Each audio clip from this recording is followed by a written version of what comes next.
gripe, resfrío y otras cositas más. Típico de la época. Hace frío y la gente por ahí sale desabrigada o se contagia. Tienen que faltar al trabajo. Van al médico, le dan 2 días, 5 días, 3 días o más días, según la enfermedad que tenga. Pero bueno, es muy recurrente en este momento, en este cambio de clima. Y bueno, qué mejor que llamar a un médico, ¿no es cierto?, acá, que venga con nosotros a charlar un rato, amigablemente, para que nos dé algunas instrucciones, algunos tips, algunos consejos. Y bueno, hoy hemos invitado a Gabriel Paoloni, que es un médico que trabaja acá en Crespo, en la Clínica Parque, también en Ramírez, que es clínico médico, es diabetología, médico del trabajo, medicina del trabajo. ¿Qué tal? ¿Cómo te va? Pero muy bien, Fernando. Gracias por la invitación. Espectacular. La verdad que muy bien.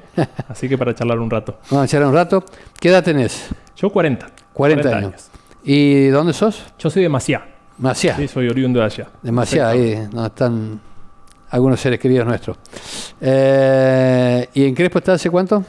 Y ya van a ser 10 años el año que viene. 10 años. 10 años. Bueno, sí. Bueno, te voy a hacer un par de preguntas.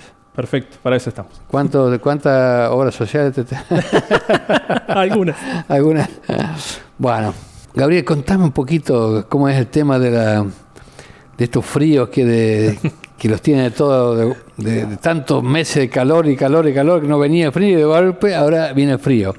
Y con el frío aparece la gente con gripe, ¿no? Exactamente. Como que vuelve otra vez una ola así de... ¿Se nota eso? ¿Vos de la clínica lo ves? Se nota mucho, Fernando. Se nota mucho en las consultas, se nota mucho en la gente, en la sintomatología, ¿sí? En esta época que COVID nos ha tenido bastante alejados, ¿sí? De las consultas. Se ve mucho de que el paciente viene nuevamente a consultar por síntomas que tal vez hace 2 años no los teníamos en la consulta diaria, ¿sí? Por ejemplo... los dolores de garganta, las rinorreas, que son esa agua en la nariz, ¿sí? La tos y demás, que se ha hecho tan recurrente en esta época, ha subido mucho el número de casos y de consultas, a donde nos vamos viendo en el día a día, en el consultorio, de pacientes nuevos que vienen a consultar que tal vez hace un tiempo, vuelvo lo mismo por esto del aislamiento, no los teníamos y ahora ha recrudecido. Y el cambio de clima favorece bastante a la aparición de estos síntomas nuevos, ¿sí? A partir del 20 de marzo de 2020... fecha histórica en el mundo, ¿no? O por lo menos en la Argentina, que se dio en esa fecha, ¿no? Dijo, bueno, a partir de ahora, COVID y la gente en la casa, cuando tiene un síntoma. ¿Qué pasó con la gripe? Es como que desapareció, quedó ¿no? Relegada, sí. 2 años, ¿no? Quedó desplazada. Todas las infecciones virales, ¿sí? Las virales en particular, los otros microorganismos también, pero las virales en particular tienen una manera de dispersarse mucho por el contacto, ¿sí? En el caso típico de la gripe, de la influenza o del mismo SARS-CoV del COVID, se contagia mucho por la tos, por esas gotitas que salen de la boca, que se ve por el contacto, y al haber un momento de aislamiento en el cual estuvimos un año y pico completamente casi aislados o con barbijo, esa posibilidad de contacto bajó mucho. Entonces, también nos pasaba en plena época de COVID que cualquier gripe se tomaba como COVID, se aislaba preventivamente. Obviamente que con el devenir de los test y el advenimiento de haber traído los test acá cada vez más cerca y no haberlos tenido que mandar a Paraná, se hizo más rápido el diagnóstico y empezaron a ver que tal vez algunos casos eran gripe y no COVID, ¿sí? Pero sí, es verdad que quedó bastante relegada como diciendo, bueno, era todo COVID y no había gripe, pero sí coexistían las dos. Ahora lo que ha bajado bastante el diagnóstico, ¿sí? Y el tratamiento inclusive del COVID ha mejorado inclusive con las vacunas, que es un tema que vamos a hablar después de la merma de los casos. Ha subido mucho el caso de gripes, ¿sí? Que es algo común, que por no haber tenido el contacto hace 2 años, tal vez había quedado un poquito relegado y ahora ha recrudecido los casos, ¿sí? Y por varios profesionales que han venido a visitarnos durante todo ese tiempo. Y bueno, nos decía, no, ahora todo es COVID. O sea, alguien tiene dolor de garganta y se siente un poco mal, tiene dolor de cabeza, COVID, ¿no? Sí, tiene gripe, sube un poquito de fiebre, es COVID. Y hoy prácticamente la gente le huye un poco a decir, sí, mirá, no tenés que hacerte ver, no, mirá, es como que lo asustó tanto el COVID que prefiere hoy muchas veces tomarse 2 o 3 baja fiebre y con eso a paliar. Y a paliar, ¿no es cierto? Sí, eso es completamente verdad. Muchos epidemiólogos hablan que también la baja de los casos, la vacunación fue fundamental, ¿sí? El aislamiento en su momento fue fundamental, pero tal vez la merma en las consultas por COVID, por esto que vos planteas de que la gente se automedicó o prefería decir, mirá, me autoaíslo, ¿sí? Unos días, tomo alguna medicación antitérmica, analgésica y paso de ir, no quiero ir a la guardia, no quiero ir a las consultas porque está lleno de gente, porque no quiero ir o por lo que fuese, ¿sí? Entonces, la verdad que ha bajado mucho el número de casos, ¿sí? La vacunación tiene que ver, pero también hay una baja en las consultas. No sé si está medida, porque no he encontrado yo estadísticas, pero se ve mucho, ¿sí? Se ve mucho en lo que se habla, el día a día con el paciente. Ajá. ¿Los síntomas principales qué es? ¿La subida de la gripe? Fiebre? De gripe, fiebre. Siempre. Fiebre a partir del 30. Fiebre se toma a partir depende del libro, pero es de 38, de 37,9 para arriba, sería fiebre, el otro sería hasta febrícula. 37,8 no. Hasta ahí no, de ahí para arriba. Sí, algunos libros lo toman 37,5, pero mayoritariamente el famoso 38 comienza la temperatura alta, sí, como fiebre. El comienzo es insidioso, ¿sí? De a poquito empieza a subir el desgano, el dolor corporal, la tos, que muchas veces empieza a ser seca, ¿sí? Ese síntoma se está viendo muy mucho ahora, tos, ¿sí? Que después se empieza a poner un poquito más productiva, o sea que está con un poquito más de expectoración, pero se empieza con eso. Y mayoritariamente el dolor muscular, el decaimiento, ¿sí? Esa rinorrea que hablamos hoy del agua en la nariz, se ve mucho como síntomas principales del comienzo. Hay gente que te dice, che, perdí el olfato en este tiempo, en junio, bueno, ya junio. En mayo, sí. Ya casi mayo, junio. abril. Muy poco. Muy poco. Uno cuando habla por ahí con los médicos que están en la guardia, con los que hablamos, con los que estamos en consultorio y demás, no hay caso así. Casi no se ve ya ese síntoma. Obviamente que se habla de que ese síntoma era más de otra variante y no de la que está circulando ahora, ¿sí? Por eso tal vez la merma de los casos. Y ahora se confunde mucho porque la sintomatología de COVID sigue siendo similar o casi idéntica a lo de una gripe normal, los síntomas que hablábamos recién. ¿Y no era antes también igual? Y antes era un poquito, era muy patognomónico, era muy no fue propio. demasiado temor así mundial que pandemia, se van a morir la gente, porque cuántas veces hemos hablado con Miguel Doneto y con otros médicos, todas las enfermedades psicosomáticas, Sí, por supuesto, sí. Que tienen dolores donde no existe. Donde no existe, ¿no es cierto? Sí, y si hay una persona dice, mira, hoy viene a tormenta, bueno, ya se pone el paraguas. Ya se pone el paraguas por la duda, sí, ¿no es es cierto? verdad. Eso es completamente cierto. ¿Tenés muchos casos de gente que tiene enfermedades psicosomáticas? Sí, hay. Es más, se dice que de las consultas casi el 60% son con un trastorno psicosomático. ¿Sí? ¿60%? Sí. ¿60%? Sí. El componente psicosomático sobre el dolor, sobre la sensación de que tiene una enfermedad y demás, no se dice que la enfermedad no se tiene, sino que la manera de vivirla, la dolencia del paciente y demás, tiene ese componente muy marcado. Yo soy testigo de eso, ¿no? Porque me ha pasado más de una vez que me duele acá, tengo una presión, anda al médico, no, a los 2 o 3 días sí siento una molestia, y a una semana va al médico, te hace revisación, che, estás bien, estás fenómeno, no tenés nada, bueno, y del día siguiente ya es como ya que eso es psicosomático. Sí, por supuesto que sí. Y el dolor existía, vos lo sentías. Exactamente, y inclusive lo que decías recién, tal vez el dolor existía por una mala fuerza, pero la vivencia de que el dolor está cerca del área cardíaca, que puede ser un infarto, que ya se me irradió un poquito al brazo, ya el paciente empieza con un poco de conocimiento de base a pensar. Y tal vez el cerebro empieza a jugar de esa manera, de empezar a decir, che, no será, y cada vez el dolor es más intenso, hasta que se descarta por completo y el dolor incluso merma a lo que el paciente sentía. Ahora, he visto, por ejemplo, en el caso mío, tuve tos, tomé algunos jarabes automedicados, muy mal hechos, y bueno, expectorante y todo eso, y a los 48 horas ya estaba mejor. Otras personas acá en la prensa también, che, me siento mal, tengo fiebre, qué sé yo, a los 48 horas ya estaban trabajando de vuelta. ¿Son los plazos normales así de una tos o es porque uno hoy toma un tecito o algo que te baja la fiebre o un ibuprofeno, una cosa así, y está bien y eso. depende mucho del origen. Si hablamos de una gripe es una cosa, si hablamos de un resfrío es otra, si hablamos de una rinitis. Las afecciones virales son mayoritariamente, gripe en particular, de la vía aérea superior, ¿sí? Y a veces de la parte pulmonar. Entonces, si uno tiene una congestión nasal, es un cuadro que en 24 o 48 horas se resuelve. Cursa con un poco de tos porque hay goteo posterior, o sea, el moco no solo sale hacia vía nasal, sino que gotea hacia garganta y hace picar la garganta y tose. Y en 24 o 48 horas eso se resuelve. Otra cosa es tener una faringitis, una infección de faringe, donde las amígdalas ya se inflaman, donde ya hay dolor, hay un poco más de fiebre y tal vez el tiempo de duración es un poco más extenso. ¿Sí? Por ejemplo, en el caso, vuelvo otra vez, parece una consulta médica. Ya estoy sano, así que no me tenés que recetar nada. Estuve 2 o 3 días con ronquera, o más, 4 días, 5, y che, me siento mal, me cuesta hablar, o sea, y estaba con la voz tomada, así, ¿no es cierto? Fui al médico otorrinolaringólogo, me dice, no, está fenómeno, ¿viste? Después, bueno, se fue. No sé si fue psicosomático o qué, pero la verdad que yo hablaba mal varios días. Y después veo que a varias personas les pasa lo mismo.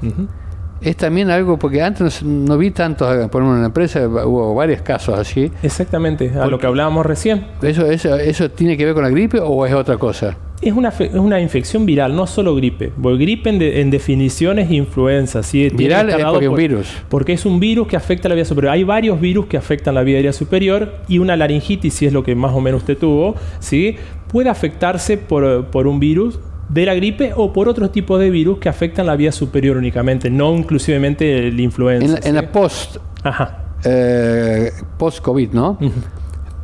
Y pre, ¿hay similitud? ¿Estamos igual que antes del 20 de marzo del 2020? ¿O se dan otros tipos de síntomas? Vos te acordarás de hace 24 meses atrás, todas las enfermedades que había, ¿no es cierto? En invierno, verano. Ahora, a partir de ahora, ¿no es cierto? Después de prácticamente hace 6-7 meses que está todo más o menos más calmado, ¿cómo es el post-COVID? En relación con las otras enfermedades.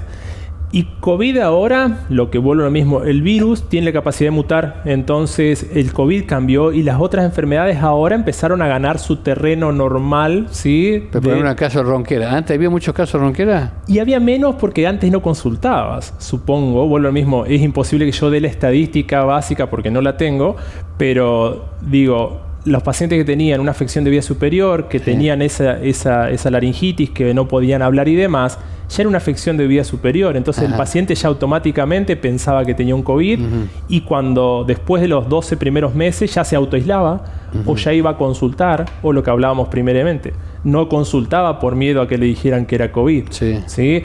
Pero el caso existía, tal vez no con tanta asiduidad como ahora por la falta de contacto. Claro. Lo mismo, las infecciones virales son de contacto. ¿El post-COVID se ven más muertes que antes? Dieron una estadística muy buena sobre eso en cuanto a muertes por COVID, ¿sí? Obviamente, actualmente son muchos menos. ¿Sí? O sea, por supuesto, el dato que teníamos nosotros, por lo menos sale en los manuales, en el tío Google, ¿viste? Dice, antes morían más o menos 45, 50 mil personas por gripe y por neumonía, todos los años, más o menos 40, 45 mil personas, ¿no? Durante el COVID, eso se incrementó a 60 más o menos, en el lapso de un año, ¿no? Exacto. ¿Hoy cómo estamos? Hoy estamos igual que antes en cuanto a comparación con los anteriores. Por eso quería dar una estadística básica. Decía, en el 2019 había 89 muertos por infecciones respiratorias bajas, neumonías, por causa de gripe o relacionadas con muertos por día. ¿Sí? En la época estival. En Argentina, en época estival. ¿Sí? Que era correlacionado ahora, desde el 1 de enero hasta mayo, ¿sí? Es el mismo número de muertes promedio que viene teniendo COVID. ¿El mismo número? 90 vienen COVID. O sea que coexistieron. Yo creo que coexistieron. Obviamente que tiene que haber disminuido por esta falta de contacto, pero ahora que el barbijo ya no se usa en todos los ámbitos, que empezamos a movernos un poquito más fluidos, sin tanta restricción, ¿sí? Empezaron nuevamente a ver y empezaron a diagnosticarse más también. ¿sí? La gente ya concurre con un poco más de soltura a la consulta, a que si tiene un síntoma va y consulta enseguida, ¿sí? Y realmente para la parte médica estamos haciendo más diagnóstico de eso porque tenemos más afluencia de gente. Claro. ¿Sí? Por eso también se está diagnosticando más y por eso se están dando más los casos también. Ajá. ¿Terapia intensiva? En terapia intensiva. Los casos de terapia han caído estrepitosamente de cuanto a COVID. Una estadística, por ahí habría que hablarlo más con Andrea Chapesoni, que es la jefa de terapia que tenemos nosotros en la clínica, pero nosotros veníamos viendo que hasta la época de la vacuna, del año pasado, febrero, marzo, teníamos mucha cantidad de gente adulta o con comorbilidades que llegaban a la terapia por COVID y que tenían un desenlace no bueno, ¿sí? O por lo menos que tenían muchos días de internación. Post vacunación el número cayó mucho y ahora el índice de internación está muy bajo. Mejor esta época, por supuesto, que se espera, ¿sí? Por el cambio de temperatura y demás y por las coinfecciones con otros virus, pero ha caído mucho la... Por ejemplo, mayo 2022, mayo 2019. ¿Cuántas personas en terapia era el promedio antes y cuánto es ahora? Pre-COVID y post-COVID. Sí. El promedio de personas por terapia depende mucho de la terapia, ¿sí? Y depende mucho de la época de la terapia. Porque si uno habla de mayo, que es la época preestival, ¿sí? Cada época tiene su índice de infecciones, cada época tiene su índice de enfermedades que llevan a terapia intensiva, ¿sí? Las enfermedades respiratorias son bien de esta época estival, desde abril hasta agosto, son las enfermedades respiratorias las que descompensan al paciente. Más adelante, con el calor y demás, son las enfermedades cardiovasculares las que tienen más asiduidad sobre el paciente. No significa que en mayo y estos meses no tengamos pacientes cardiovasculares, ¿no? Pero se ven mucho más internaciones en terapia por afecciones respiratorias, ¿sí? Y el número va variando dependiendo de la terapia intensiva, dependiendo de la afección. Por COVID han bajado, pero todavía hay neumonías de otro origen, neumonías virales no COVID, que también descompensan al paciente, ¿sí? Que se están internando y que seguramente va a subir el número a medida que más nos vayamos adentrando en el invierno. Es cierto que murió mucha gente porque se atendía solamente por COVID y se dejaron de atender gente que tenía afecciones cardíacas, neurológicas, tenía un montón de operaciones programadas que se postergaron en 6, 7, 8 y 10 meses después y la gente murió en el interín. ¿Hay muchos casos de eso? No solo muertes, sino aumento de la morbilidad, ¿sí? De un paciente que venía bien controlado y su enfermedad se descontroló por la falta de control médico. Eso pasó mucho. La Universidad de Buenos Aires había hecho una estadística muy buena, no la recuerdo porque es larguísima, del índice de consultas que tenían en consultorio, ¿sí? Y el índice de reconsultas post-COVID había bajado estrepitosamente. Me acuerdo que en algunos momentos era menos del 35% de pacientes que consultaban, del 100%. En mi parte, por ejemplo, en diabetología, un paciente que no se controla por 1 año y medio es un paciente que seguramente tiene una variación de su estado de salud por culpa de la glucemia, ¿sí? Al no tener los controles y no tener acceso, eso va desencadenando que su salud empeore en todos los aspectos, ¿sí? Vos tenés especialidad en clínica médica y en diabetología. Diabetología de tema azúcar en sangre. Exactamente, diabetes, exclusivamente. Sí. Todos los diabéticos prácticamente durante ¿cuántos meses no pudieron ir a la clínica? Porque no se atendía. Un montón. ¿Cuántos? Un montón. De no ir, del caso en particular, hablo de lo mío, yo he tenido pacientes que pasaban más de 1 año sin control. Por culpa de por la pandemia. Y todos te decían, Doc, no vine por la pandemia, tenía miedo de salir. Los primeros 3-4 meses... Además, al principio no te atendían tampoco. No, nosotros nunca cortamos la atención. Es más, en algún momento hasta se extendían certificados porque no te dejaban movilizar por ruta. Claro. Y la clínica extendía certificados para que viaje con turno confirmado. Sí, pacientes que eran de otro lado. Además. Pero bueno, de todas maneras... Pero así todo con eso. Con no estamos hablando solamente de Crespo, estoy hablando de toda Argentina. De toda Argentina. Sí. Hubo muchas quejas de que gente que estaba, como decís vos, controlada, se descontroló porque no podían viajar, no le dejaban viajar, que estaban encerrados, que hubo provincias donde directamente estaban las rutas cortadas, ¿no es cierto? Y si no tenías el certificadito... no pasaba. Hasta hubo requisas en Córdoba, ¿no? Requisas de auto porque habían salido algún auto fuera de momento permitido y dentro de los horarios permitidos, o la gente no tenía el papel justo de que le permitía moverse, tuvo meses enteras encerrado. Y bueno, eso evidentemente... afectó, sí, por supuesto que sí. Sí, en todo se vio mucho. Tal vez se hace imposible medir la culpabilidad de eso. El daño. Pero que lo hubo, uno lo ve, lo siente, lo ve en el paciente y el paciente mismo lo decía. Uno ve los controles, uno que puede hacer el seguimiento. Primer control 1 de mayo del 2019, segundo control 1 de mayo del 2021. Hay estudios ya, o sea, se avanza en estudios viendo eso, el daño que causó no permitir a la gente que se movilice.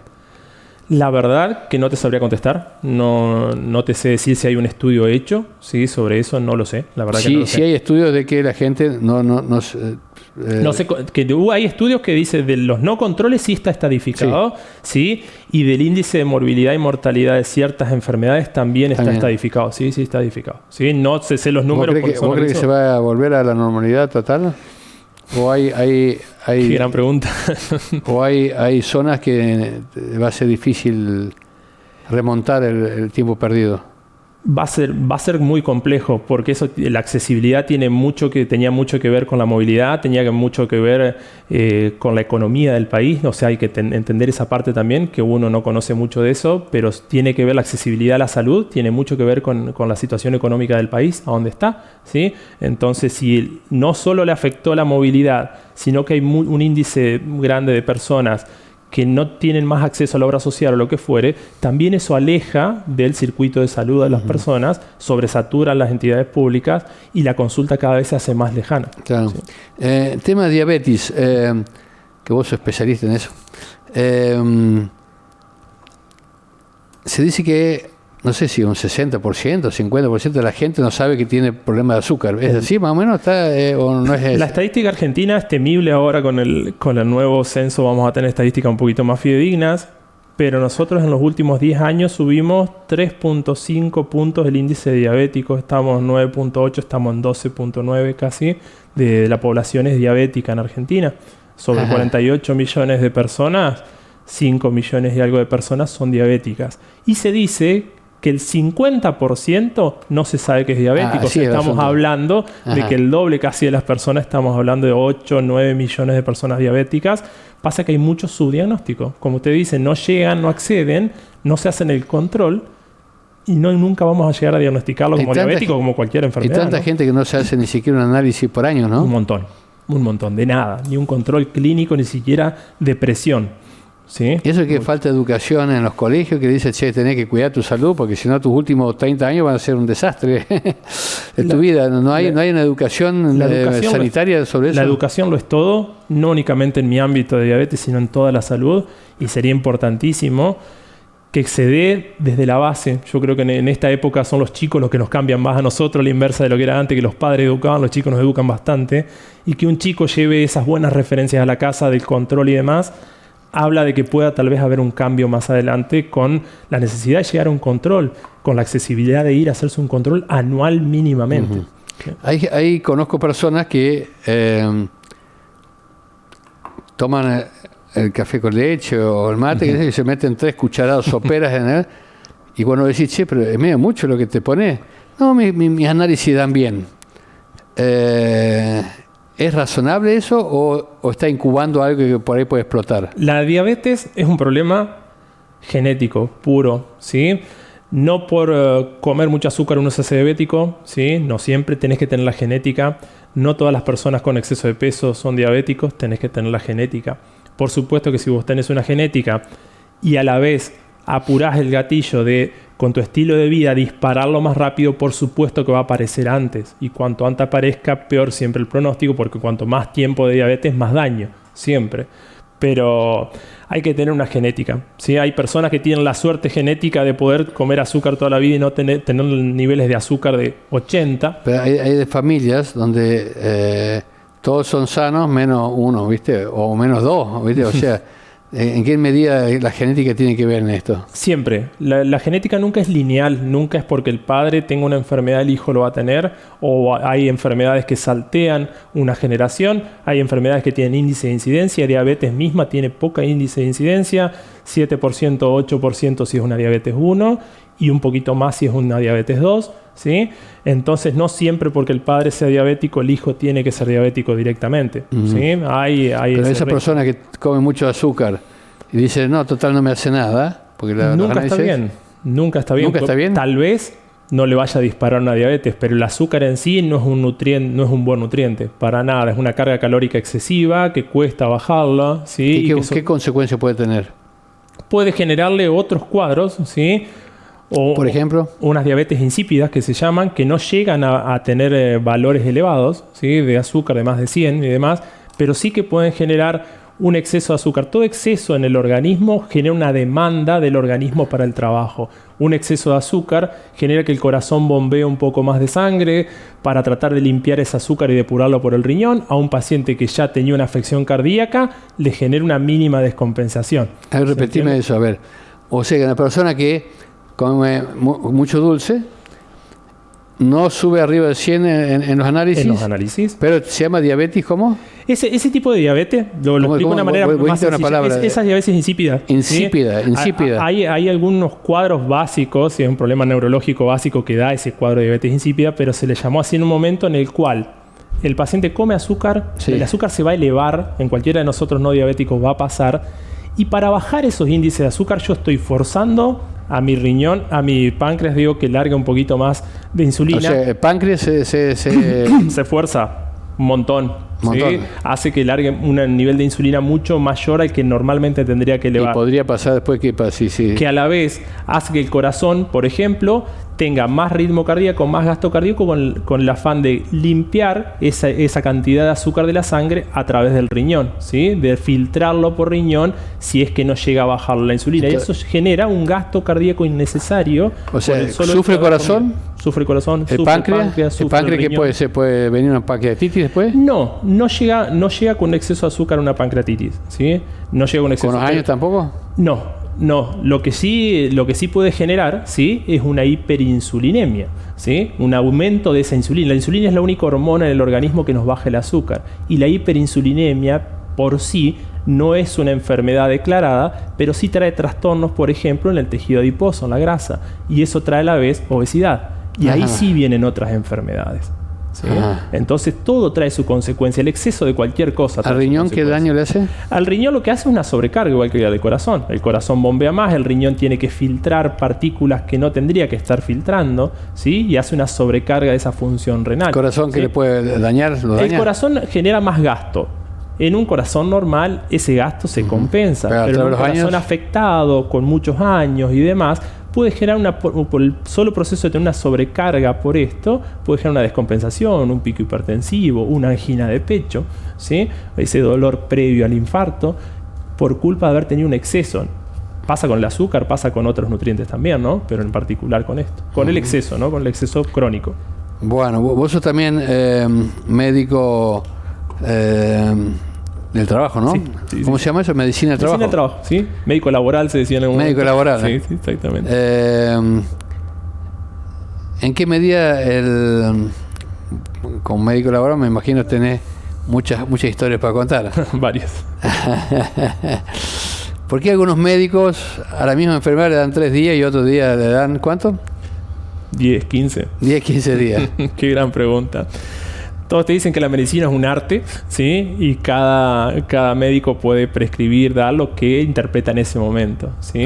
Es un gran punto, un gran talón de Aquiles que tiene la medicina laboral, de que en su momento se hicieron registros en los cuales se ponían una cantidad de días para cada una de las enfermedades que al final nadie lo tomó porque cada enfermedad es diferente en cada persona, ¿sí? Pasa mucho en los casos laborales que una gripe, que una enfermedad común, que hablamos hace un rato, de que en 3, 4, 5 días se autorresuelve, ¿sí? Tienen reposos de 25 días, 20 días. Hay médicos que dicen... Hay de todo. ¿sí? Habemos de todo, porque uno también tiene que hacer mea culpa que habemos de todo, ¿sí? Entonces, por ahí, la medicina laboral lo que trata es de mediar, ¿sí? Que esa cantidad de días sea acorde al paciente, ¿sí? Que es lo más importante, ¿sí? O sea que hay un médico que te receta 25 días o 20 días para alguna enfermedad, entonces interviene ahí el médico laboral. La medicina laboral es una segunda opinión. Exactamente, ¿sí? Exactamente, para rever el caso en particular, ¿sí? ¿Y se revé en muchos casos? Sí. Sí. O sea que hay de todo, vuelvo a lo mismo. Y además, la perspectiva del médico es del médico. Mi perspectiva sobre esa enfermedad tal vez no era la perspectiva del médico que la vio en ese momento, ¿sí? Claro. Pero amerita que el caso se revea si no condice la cantidad de días con la enfermedad que presenta el paciente. Muy bien. Tenés la cámara acá, quisiera hablar 3 horas más con vos.